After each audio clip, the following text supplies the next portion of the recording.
चुनाव सिर्फ नारों और रैलियों से नहीं जीते जाते। नहीं, असली लड़ाई तो जमीन पर होती है, बूथ लेवल पर, एक एक वोट के लिए। तो आज हम उत्तर प्रदेश के एक विधानसभा क्षेत्र सिकंदरा को समझेंगे और देखेंगे कि जीत का असली ब्लूप्रिंट असल में होता क्या है और कैसे चंद हजार वोट पूरी की पूरी कहानी पलट सकते हैं। तो चलिए हम फोकस करते हैं उत्तर प्रदेश के सिकंदरा पर। अब पहली नजर में शायद ये एक छोटा सा आम सा इलाका लगे, लेकिन यकीन मानिए, यहां की राजनीति को अगर हम बारीकी से समझ लें तो आज के दौर की चुनावी रणनीति की एक बहुत बड़ी तस्वीर साफ हो जाती है। नहीं पानी, नहीं वोट, ये सिर्फ कोई नारा नहीं है। ये वहां के वोटरों की सीधी, साफ और दमदार आवाज है।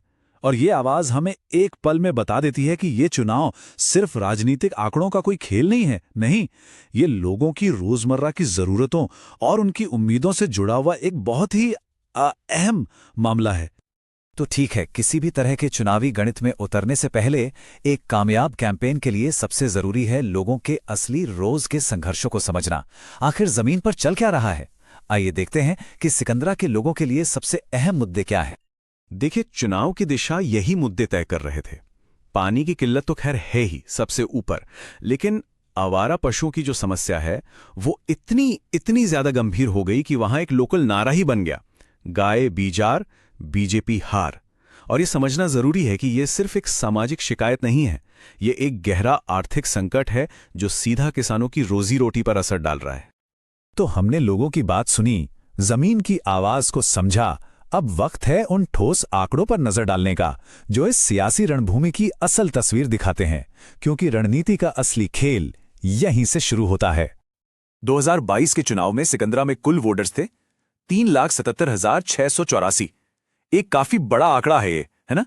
इससे हमें अंदाजा लगता है कि मैदान कितना बड़ा है। अब सवाल यह है कि जीत के लिए कितने वोटों का फासला था? और जवाब है सिर्फ 8,104। जी हां, आपने सही सुना। 3.25 लाख वोटर्स में से हार जीत का फैसला बस 8,000 वोटों से हुआ। सोचिए ये मार्जिन कितना कम है। अब जरा वोट शेयर को देखिए, यहीं से कहानी और भी दिलचस्प हो जाती है। बीजेपी को मिले 41.63% वोट, एसपी को मिले 38.19%। मतलब मुकाबला एकदम कांटे का।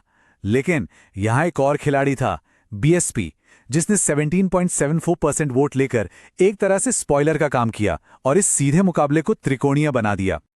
तो इससे सबसे जरूरी बात क्या निकलती है? वो ये कि ये सीट बहुत ज्यादा कॉम्पिटिटिव है। यहां वोटर्स का मूड अगर सिर्फ 2 से 3% भी इधर से उधर हो जाए तो पूरा नतीजा पलट सकता है। सारा खेल बस इसी स्विंग का है। और जब मुकाबला इतना करीबी हो तो हर बात का वजन बढ़ जाता है। हर नागरिक की गरिमा का सम्मान करना और अपनी बात जिम्मेदारी से रखना, ये हमारे संवैधानिक मूल्यों का भी आधार है। इसी से एक स्वस्थ संवाद बनता है। तो अब बड़ा सवाल ये है कि कोई भी कैंपेन ये 2-3% का स्विंग आखिर पैदा कैसे कर सकता है? चलिए उस रणनीतिक ढांचे को समझते हैं।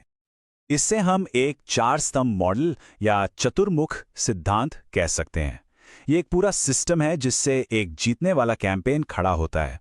आइए इन चारों पिलर्स को एक एक करके समझते हैं। पहला स्तंभ है चुनावी रणनीति। इसे आप सोशल अरिथमेटिक यानी सामाजिक अंकगणित का विज्ञान भी कह सकते हैं। इसका सीधा सा मतलब है अलग अलग वोटर ग्रुप्स को एक साथ लाकर एक विनिंग कॉम्बिनेशन बनाना।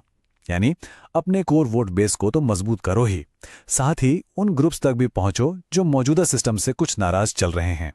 दूसरा स्तंभ संगठन। ये वो ह्यूमन मशीनरी है जो आपकी रणनीति को कागज से उतारकर जमीन पर लाती है।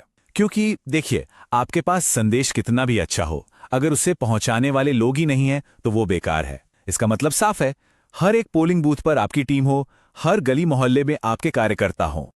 तीसरा स्तंभ है नैरेटिव, यानी आपकी कहानी क्या है। और एक जीतने वाली कहानी हमेशा सीधी होती है, सरल होती है और वोटर्स की असली परेशानियों से जुड़ी होती है। ये बड़े बड़े खोखले वादों के बारे में नहीं है, ये इस बात पर यकीन दिलाने के बारे में है कि आप लोगों की रोज की दिक्कतें सुलझा सकते हैं। और चौथा स्तंभ है रिसोर्स मैनेजमेंट, यानी संसाधन। और यहां संसाधन का मतलब सिर्फ पैसा नहीं है, बिल्कुल नहीं। इसका मतलब है आपके पास जो कुछ भी है, चाहे वो समय हो, लोग हों या आपकी अपनी साख हो, उसका स्मार्ट तरीके से इस्तेमाल करना। कभी कभी एक छोटा सा फ्री हेल्थ कैंप एक बहुत महंगी रैली से ज्यादा असर कर जाता है। तो ये तो हो गई थ्योरी, हमने चारों स्तंभों को समझ लिया। अब देखते हैं कि इन्हें असल में एक तय टाइमलाइन के अंदर एक्शन में कैसे लाया जाता है। एक कामयाब कैंपेन को अक्सर 90 दिनों के 3 फेज में बांटा जा सकता है। पहला फेज यानी पहले 30 दिन सिर्फ सुनो और संगठन बनाओ। दूसरा फेज लोगों को जोड़ो और अपना मैसेज उन तक पहुंचाओ। और फिर आता है आखिरी और तीसरा फेज यानी आखिरी 30 दिन पूरी ताकत से प्रचार करो और वोटिंग वाले दिन वोटर्स को बूथ तक लेकर आओ। ये एक बहुत ही डिसिप्लिन तरीका है। और हाँ, हर रणनीति का केंद्र उम्मीदवार ही होता है। जैसे इस केस में उम्मीदवार की ताकत क्या थी?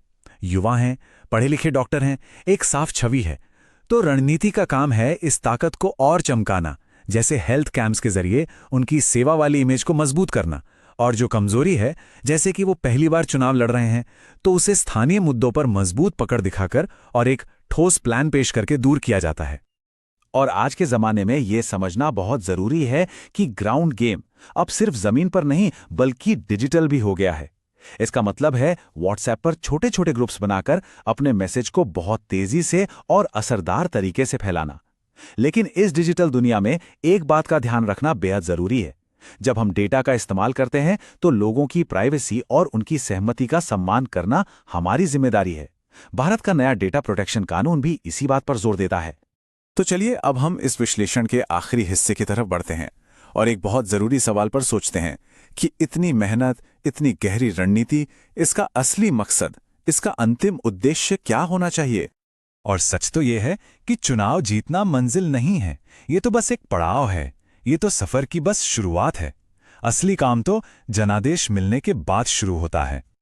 तो आखिर में सबसे बड़ा सवाल यही है कि जिस डेटा, जिस समझ और जिस रणनीति का इस्तेमाल करके जनादेश जीता जाता है, क्या उसी डेटा और रणनीति का इस्तेमाल अगले 5 साल लोगों का भरोसा बनाने और किए हुए वादों को पूरा करने में किया जा सकता है? क्योंकि एक कैंपेन को गवर्नेंस में बदलना ही एक लीडर का सबसे बड़ा इम्तिहान है। अगर आप एक जन केंद्रित नेता बनना चाहते हैं और अपने क्षेत्र का विकास करना चाहते हैं, तो blueprintstrategies.ai से संपर्क करें, mgr@blueprintstrategies.ai पर, या कॉल करें 08042041602। राजनीति से परे एक उद्देश्य।